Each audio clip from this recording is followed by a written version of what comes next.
Yo, what up? So today I want to tell you a story about one of the biggest mistakes that I've made in my e-commerce journey. I've made a pretty ridiculous amount of mistakes along the way to where I am today, bars. But this one I would consider to be one of my biggest ones and one of the most disappointing ones as well. So it all started actually last year in 2020. So last year, of course, we got hit by the pandemic. We got hit by quarantines, which in hindsight actually really propelled the e-commerce space to new heights. And I definitely started to see that not only in the space but even in my own stores, and this really pushed me to want to sort of expand horizontally by just creating more stores. And one of the stores that we made was actually in September, which was close to the time that I decided to move from Minneapolis all the way to Arizona. And now thinking back on it, maybe that had some sort of influence on the decision to create this store, but I was just very, I was feeling really hungry and ambitious. So I decided to partner up on the store with one of my friends. It was near Christmas time, so I decided to go against basically everything that I usually preach, which is to not really sell trendy products and like try to build a brand as opposed to just trying to make quick money. And I made a store that was dedicated towards Christmas. Now keep in mind, I knew that I would have enough time with the store to actually treat it like a brand, since this was in September and Christmas wasn't until December. So I figured, you know what, we got time to really kill it here and make a lot of money. It'll be a really great way to end the year. So we got to work. We started building this store. We found a winning product that I figured would be a really great product.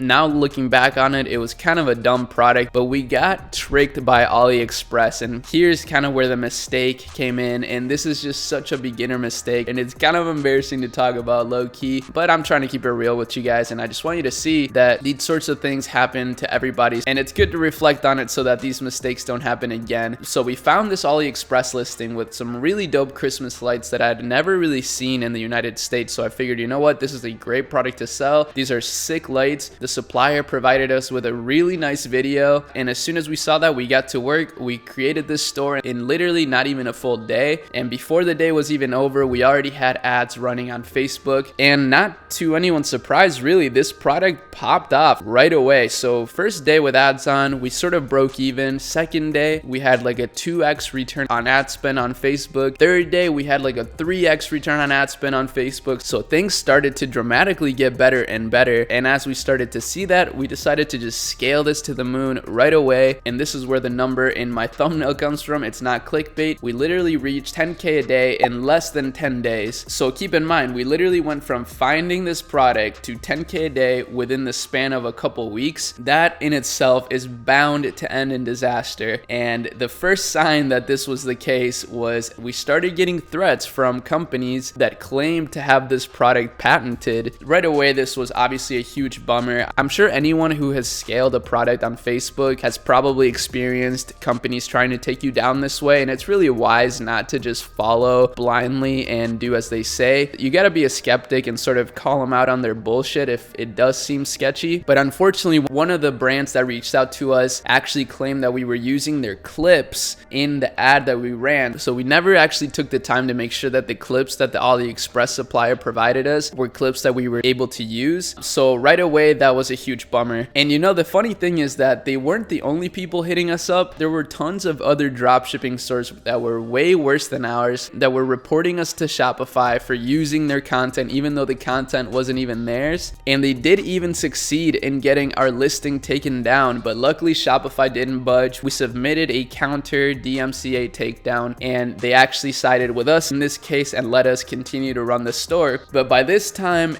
everything was looking very grim. We were getting threats by all sorts of people. It had only been like 10 days since we launched this store. We had hundreds of unfulfilled orders that we were waiting to fulfill with a sourcing agent. If you don't know what a sourcing agent is, it's basically a third-party fulfillment service that you can use so that you save cost and time on fulfillment, and so that you don't have to import inventory domestically. You can just ship things right away, basically from the manufacturers, which is obviously an amazing business model. But the sourcing sourcing agent that I was using at the time, unfortunately, this person wasn't the best. He was like, you know what, don't worry, don't fulfill orders on AliExpress, just let us handle it. So we waited and waited, and we were like, okay, we also need new content as well, because we have to use a new ad. And the content that they sent us, they recorded themselves, and oh man, the product that they had gotten, that they had ordered from manufacturers to ship out for our orders, was very mediocre. It was a shocker, honestly. The product worked perfectly, like it had all the functionalities that we were advertising, but it was literally the classic meme of what you expect versus reality. It was just such a mediocre version of what the expectations of our customers were. So basically, as quickly as the store rose to the top, it quickly fell down just as fast. It literally just went like this and then right back down. And in order to avoid any sort of legal trouble, we decided to just stop the store right away. We refunded customers who wanted a refund, and we completely moved on from that project, never to be talked about ever again until today, of course. But the reason why I wanted to share this story with y'all is because there are many learning lessons here. First one being to always order your products ahead of time so that you know exactly what you're sending to your customer. I think this is a big drawback of drop shipping. It's really easy to just want to sell anything and test everything on AliExpress, but unfortunately, a lot of these suppliers lie, and this is why having an AliExpress backed business is not very sustainable. It's because the suppliers just aren't very trustworthy, and a lot of times your products are not going to be as good as they seem. Now, of course, that's not always true, and this is why you got to order your products ahead of time. This is a big reason why, if I'm gonna test products, I like to find US suppliers on AliExpress so that I can ship them to myself really quickly. So that step right there will save you so much trouble, because guess what? Once you actually receive the product, you approve it, you know that it works well, you know that it does what it's meant to do, or it looks how it's meant to look, you can take your own content so that you never have to risk someone trying to take you down for using their content. So that's the second lesson. Always use your own content, and it'll be easy to make your own content if you've ordered the product yourself. And then the third learning lesson is to not scale so quickly. This is probably controversial for a lot of people because everybody wants to make money as fast as possible with as little work as possible and as little problems as possible. But unfortunately, problems will always arise, and especially if you're not taking the time to put out fires quickly. So there's nothing wrong with scaling quickly as long as you have the resources to do so in the proper systems, but 9 times out of 10, that's not going to be the case. And all these sorts of things are exactly what encompass the starting a Shopify brand from scratch series that I'm working on right now. We have 3 episodes so far, and in each one, you can kind of learn these lessons that I'm telling you about, but more in depth. I made a whole playlist for it so that you can watch it and follow along with your own business. I want to show you the proper way to build an e-commerce brand. Personally, I think drop shipping in the traditional way that you know it,